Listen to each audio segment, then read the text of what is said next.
কত দুঃখের বিষয়।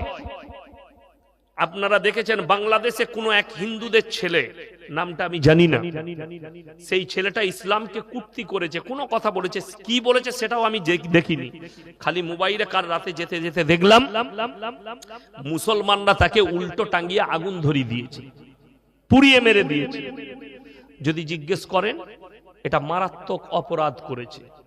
যদি বলেন ইসলামকে গালি দিয়েছে, ইসলামকে গালি এরা তো দূরের কথা। যারা বাংলাদেশের মুসলমান আছেন, আমার ভারতের মুমিন ভাই আছেন, এরকম হয়েছে না হয়নি? আপনারা জানেন। হে বাংলাদেশের মানুষ, শুনে রেখে দাও, আমি যাইনি, আমার বক্তব্য শোনো। একটা লোক যদি কোনো কটূক্তি করে, প্রশাসন আছে তাকে ধরে নিয়ে যাবে। প্রচলিত আইনে ধর্ম অবমাননার যে বিচার হয় সেটা বিচার হবে। তা আপনি তাকে মেরে ফেলবেন, আপনি তাকে আগুন দিয়ে পুড়িয়ে ফেলবেন। আপনারা ৭০ বছর ইতিহাসে এরকম বাংলাদেশ দেখছেন আপনারা? এগুলো কোথায় থেকে আসছে? এতদিন ছিল কই? আমি এটা বুঝলাম না কিছু। এগুলো লুঙ্গি তুলে থেকে থেকে চা বিস্কুট খাইছে, এখন কই থেকে বেরিয়েছে, সুযোগ পাইছে তো।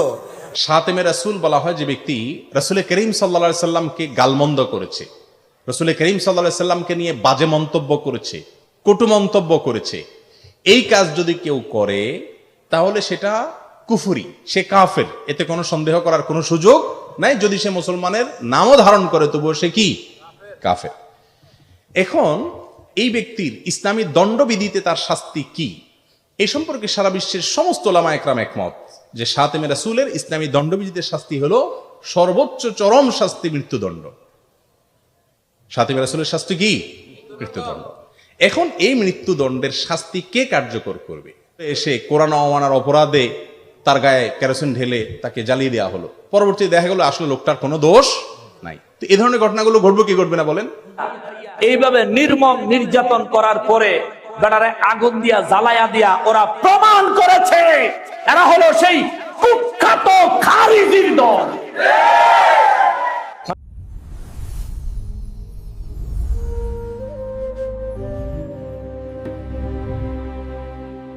আসসালামু আলাইকুম ওয়া রাহমাতুল্লাহি ওয়া বারাকাতুহু।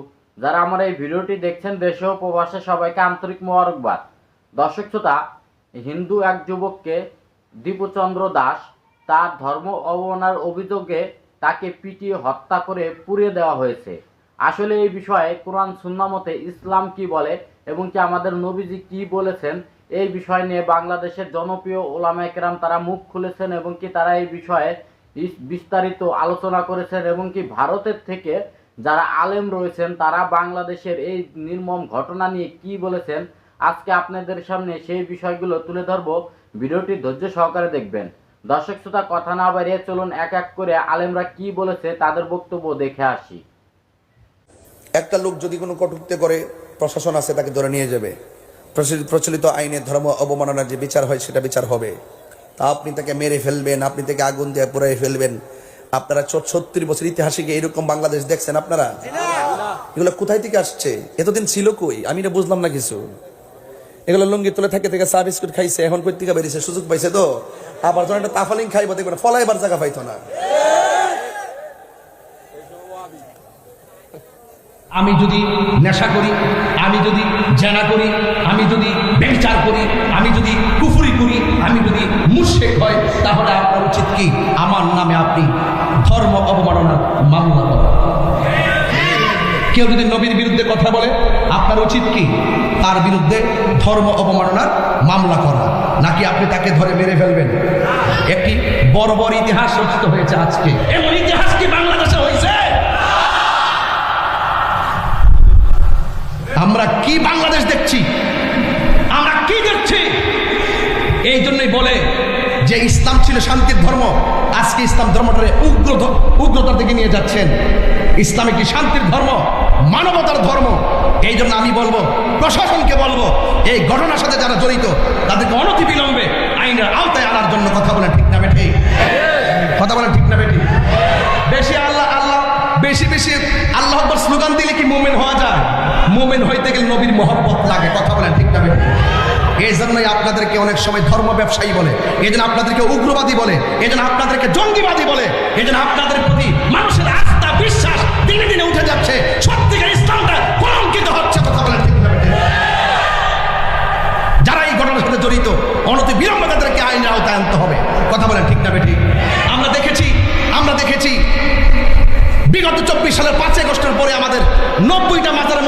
লাগাই দেওয়া হয়েছে। সেদিন থেকে ওই দিন থেকে যদি সরকার একটা লাগাম টেনে ধরতো, আজকে কবরের ভিতর থেকে লাশ টেনে আগুন ধরাই দিত না। কথা বলেন ঠিক কিনা বলেন? আমাদের 95টা মাজারের মধ্যে আগুন লাগাই দেওয়া হয়েছে। এই দেশে ইসলাম এনেছেন আল্লাহর ওলিগণ, এই দেশে শান্তির বার্তা ঘরে ঘরে পৌঁছে দিয়েছেন আল্লাহর ওলিগণ। সেই আল্লাহর ওলির মাজার যখন আগুন লাগাই দিয়েছেন, বুঝতে হবে আপনারা ইবনু আব্দুল ওয়াহাব মসজিদ এজেন্ডা এই দেশে বাস্তবায়ন করতে চান। আহলে সুন্নাত ওয়াল জামাত এগুলো বরদাস্ত করবে না। শান্তিতে কথা বলি, ভদ্রভাবে কথা বলি, এখানটাই বসে আমরা মুরাকাবা মুশাহাদা করি। আমাদেরকে রাজপথে নামতে বাধ্য করবেন না বলে দিলাম, ঠিক কিনা বলেন? গভর্নমেন্টকে বলবো অনতি বিলম্বে সেই উগ্রবাদীদেরকে আইনের আওতায় আনা হোক। আমি আশা করব সকল ধর্মবর্ণ যত দলের লোক আছেন প্রত্যেককে বলবো এই ঘটনার তীব্র নিন্দা জানানোর জন্য। কথা বলে ঠিক না বেশি? এটা অত্যন্ত দুঃখজনক। এই যে আপনারা ভৈরববাসী শান্তিতে আছেন, এই শান্তির বার্তা ছড়িয়ে দিবেন।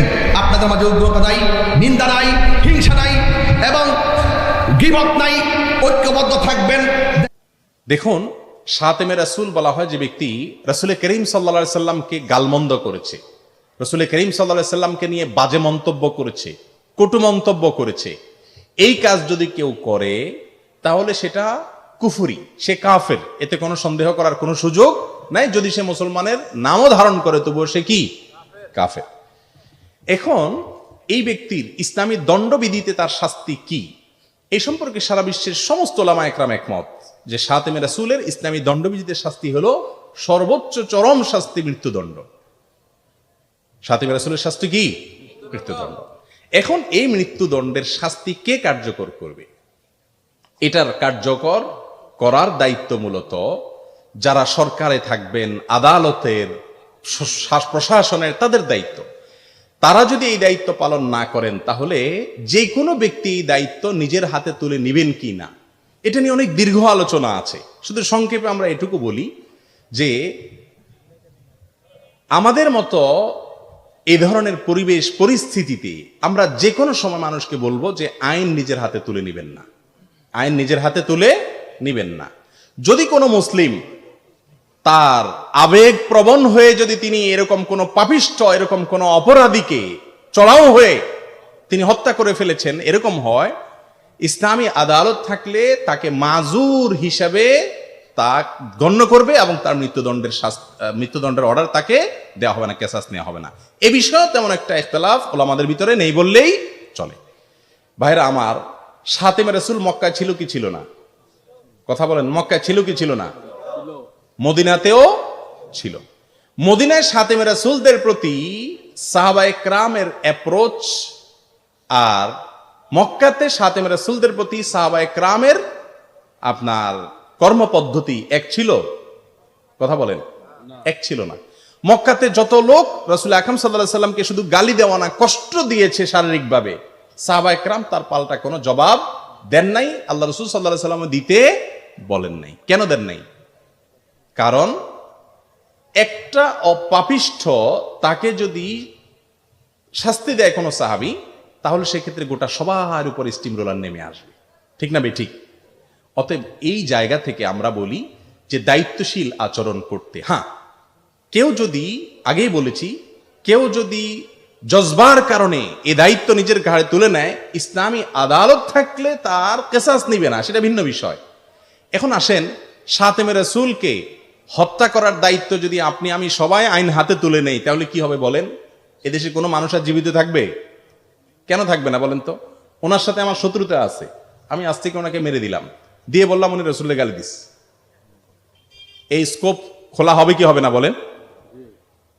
এই যে কিছুদিন আগে আপনার উত্তরবঙ্গের কোন একটা জেলাতে মসজিদ থেকে একটা লোককে ধরে এসে কোরআন অমানার অপরাধে তার গায়ে কেরোসিন ঢেলে তাকে জ্বালিয়ে দেওয়া হলো। পরবর্তী দেখা গেল আসলে লোকটার কোনো দোষ নাই। তো এই জন্য এটা সাধারণ নিয়ম না। রাসূল আকরাম সাল্লাল্লাহু আলাইহি সাল্লামের জীবনে যে সমস্ত ঘটনা ঘটছে সেগুলো রাসূল আকরাম সাল্লাল্লাহু আলাইহি ওয়াসাল্লামের কাছে উপস্থিত হয়েছে, তিনি তখনকার বিচারক ছিলেন, আদালত তার কাছে আসছে, তিনি সেটাকে অ্যাপ্রুভ করছেন। অতএব আপনি নিজে এগুলোর আপনার দায়ভার নিজের ঘাড়ে তুলে নেবেন না। আমার এই কথার কারণে কিছুদিন আগে কিছু ভাই ফেসবুকে আমার বিরুদ্ধে পোস্ট লিখছে যে আহমদুল্লাহর রক্ত হালাল, এর খুন করা যায়, আমাকে হত্যা করা যায়। কেন? কারণ আমি বলছি ভাই আইন নিজের হাতে তুলে নিয়েন না, এই জন্য আমি অনেক দোষ করে ফেলছি। আমি বলতাম যে হ্যাঁ আপনারা সবাই মারামারি করেন, তাহলে ওনারা খুশি। আল্লাহ তাআলা আমাদের ভাইদেরকে হেদায়েত দান করুন। সবচেয়ে বড় কথা হলো ভাই, একটা মাসআলার ব্যাপারে আপনার আমার দৃষ্টিভঙ্গিগত মতপার্থক্য থাকতেই পারে। কত দুঃখের বিষয়, আপনারা দেখেছেন বাংলাদেশে কোনো এক হিন্দুদের ছেলে, নামটা আমি জানি না, সেই ছেলেটা ইসলামকে কুর্তি করেছে, কোনো কথা বলেছে, কি বলেছে সেটাও আমি দেখিনি, খালি মোবাইলে কার রাতে যেতে যেতে দেখলাম মুসলমানরা তাকে উল্টো টাঙ্গিয়ে আগুন ধরিয়ে দিয়েছে, পুড়িয়ে মেরে দিয়েছে। যদি জিজ্ঞেস করেন এটা মারাত্মক অপরাধ করেছে। যদি বলেন ইসলামকে গালি দিয়েছে, ইসলামকে গালি এরা তো দূরের কথা, যারা বাংলাদেশের মুসলমান আছেন, আমার ভারতের মুমিন ভাই আছেন, দিনী ভাই যারা আমার বক্তব্য বাংলাদেশে শুনেন, দেশ বিদেশের, অনুরোধ করে বলছি কালকে আমার এই জলসাটা ছুটবে গোটা পৃথিবীতে, শুনে যান। তাহলে তোমরা নবীজি সাল্লাল্লাহু আলাইহি সাল্লামের বিজয়ের হাদিসগুলো পড়ে নাও। যেদিনে নবীজি মক্কা বিজয় করেছেন সেই দিনে সাহাবীরা তলোয়ার নিয়ে দাঁড়িয়ে গেছে। আজকে আমরা বদলা লব। আম্মার ইবনে ইয়াসিনের মায়ের দু পায়ে উট বেঁধে দুদিকে তাড়িয়ে দিয়েছে কাফেররা, আখ ফারার মতো ফারা গেছে। হযরতে উসমানে গনি রাদিয়াল্লাহু তাআলা আনহুকে 40 দিন হাত পা বেঁধে গরম বালুতে ফেলে রেখেছে, পানি দেয়নি। হযরতে উমর ফারুক রাদিয়াল্লাহু তাআলা আনহুকে ফজরের নামাজে ভুজালি মারা হয়েছে। সাইয়েদনা বেলাল হাবসি রাদিয়াল্লাহু তাআলা আনহু কোমরে দড়ি বেঁধে উটের পেছনে বাঁধা হয়েছে, ছেঁচুড়ে ছেঁচুড়ে গেছে। নবীজি কোরআন পড়ছেন কাবা ঘরের ভেতরে, বেঈমানরা বাইরে তাবলীগ করছে, কি বলে জানেন? ওয়াকালাল্লাযীনা কাফারু লা তাসমাউ লিহাযাল কুরআন ওয়ালগাউ ফীহি লাআল্লাকুম তাগলিবুন। হে মানুষেরা শোনো, নবী যে কোরআন আবৃত্তি করে সে কোরআন তোমরা শ্রবণ করো না, হাততালি মারবে আর কানেতে আঙ্গুল দেবে, আপনার চোখ দিয়ে পানি আসবে। কেউ যদি হজ করতে না যেয়ে থাকেন, হজ করতে গেলে একবার মনে করে দেখুন, ওই তায়েফের ময়দান এখনো সাক্ষী দেবে তায়েফের পাথরগুলো, যে পাথর নবীজির রক্তে লাল হয়েছে। ওই তায়েফের মাটি হযরতে মা আয়েশা সিদ্দিকা রাদিয়াল্লাহু তাআলা আনহা নবীজিকে বলছেন, ইয়া রাসূলুল্লাহ, 23টা বছরের মধ্যে আপনি কবে সবথেকে বেশি কষ্ট পেয়েছেন? নবীজি চোখের পানি ফেলিয়ে বলছে, তায়েফের ময়দানে। আবার বললেন, ইয়া রাসূলুল্লাহ, 23টা বছরের মধ্যে আপনার জীবনে সবথেকে বেশি কষ্ট কে দিয়েছে? নবীজি বললেন, তায়েফের ময়দানে। জিবরিল আমিন বললেন, ইয়া রাসূলুল্লাহ, আপনি যদি বলেন আমি একটা পর মারবো, পৃথিবীটা 7 বার ধ্বংস হবে। নবীজি বললেন, এদের নাসাল, এরা কোনদিন আমার কাছে ঈমান আনয়ন করবে। জোরে বলুন সুবহানাল্লাহ। নবীজি ক্ষমা করলেন যে নবীজিকে রক্তাক্ত করেছে তায়েফের মানুষ। নবীজি বললেন, আমার 23 বছরের জীবনীতে আমি যেদিনে সবথেকে বেশি কষ্ট পেয়েছি, আমাকে তায়েফের মাটিতে যেদিনে রক্তাক্ত করা হয়েছে। নবীজি বললেন, আমি ক্ষমা করে দিয়েছি আয়েশা, তারা আমার প্রতি একদিন ঈমান আনবে। আল্লাহর কসম, তারা ঈমান এনেছে নবীজির ব্যবহারে। জোরে বলুন সুবহানাল্লাহ। যে লোকটা আমার নবীজিকে গালি দিল, সে একটা মানুষ, তাকে তোমরা নবীজির কথা না ভেবে তাকে আগুন দিয়ে জ্বালিয়ে দিলে। শুধু তাই নয়, আমি এক্ষুনি শোনালাম, কোন মানুষ যদি কোন মানুষকে হত্যা করে, আল্লাহ কোরআনে বলেছে গোটা পৃথিবীর মানুষকে হত্যা করলো, হয়তো এই গালি দেওয়ার বদৌলতে আল্লাহ তাকে ঈমান দান করতে পারতেন। এরকম হয়েছে না হয়নি? আপনারা জানেন। হে বাংলাদেশের মানুষ, শুনে রেখে দাও, আমি যাইনি, আমার বক্তব্য শোনো। নবীজি সাল্লাল্লাহু আলাইহি সাল্লামের আপন চাচা যান, বাংলাদেশের যে হাজী সাহেব ভাইরা হজ করতে যান, যারা জ্বালিয়ে পুড়িয়ে মেরেছে ওই বাচ্চাটাকে, হিন্দু ছেলেটাকে, তারা কান খুলে শুনে নাও। তোমরা হজ করতে গেলে, না হলে হাজী সাহেব দিকে জিজ্ঞেস করে নাও, উহুদের প্রান্তরে 70 জন সাহাবীর কবর আছে। সেখানে এমন একজন ব্যক্তির কবর, নবীজির চাচা যান হযরতে আমির হামজা রাদিয়াল্লাহু তাআলা আনহু। যখন যুদ্ধের ময়দানে নবীজির সামনে লাশ আনা হলো, হযরতে আমির হামজা রাদিয়াল্লাহু তাআলা আনহু নবীজি হাঁটুগুলো গেড়ে বসে গেলেন আর কাঁদতে লাগলেন, আমার চাচার সঙ্গে এরকম ব্যবহার কে করেছে? গোটা গলা থেকে কলিজা থটটা বুক চিরে বার করে চিবিয়ে খেয়ে নিয়েছে। নবীজি কাঁদলেন আর বললেন, হে আমার সাহাবীরা, আমার চাচার হাল এরকম কে করলো? চেহারাটা ক্ষত বিক্ষত, কলিজার থটটা নেই, বুক চিরে বার করে চিবিয়ে খেয়েছে। ইয়া রাসূলুল্লাহ, তার নাম হিন্দা, সে আপনার চাচা জানের কলিজা থটটা চিবিয়েছে। যেদিনে নবীজি মক্কা বিজয় করেছেন আর সাহাবীরা বললেন আজকে বদলা নেব, নবীজি বললেন আজকে বদলা লিবার দিন নয়, আমি মুহাম্মদ আল্লাহর নবী, আমি দয়া করতে জানি, মায়া করতে জানি, ক্ষমা করতে জানি, আমি বদলা নিতে জানি না। বলুন সুবহানাল্লাহ। দলে দলে বেঈমান কাফেররা যখন ঈমান আনছেন, সেই দলের ভেতরে নিজের মুখটাকে লুকিয়ে আসছে হিন্দা। নবীজি বুঝতে পারলেন, মেম্বার থেকে দাঁড়িয়ে গেলেন আর বললেন, হে হিন্দা, বলো লা ইলাহা ইল্লাল্লাহ মুহাম্মাদুর রাসূলুল্লাহ, কলমাটা পড়ে নাও।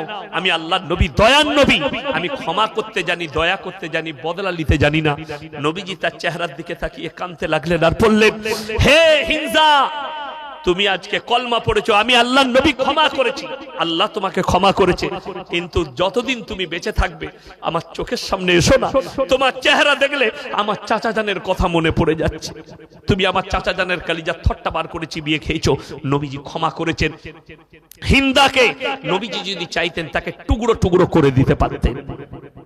শক্তি তখন নবীজির হাতে। ভাইয়া, এইভাবে নির্মম নির্যাতন করার পরে বেটারে আগুন দিয়া জ্বালায়া দিয়া ওরা প্রমাণ করেছে এরা হলো সেই কুখ্যাত খারিজির দল।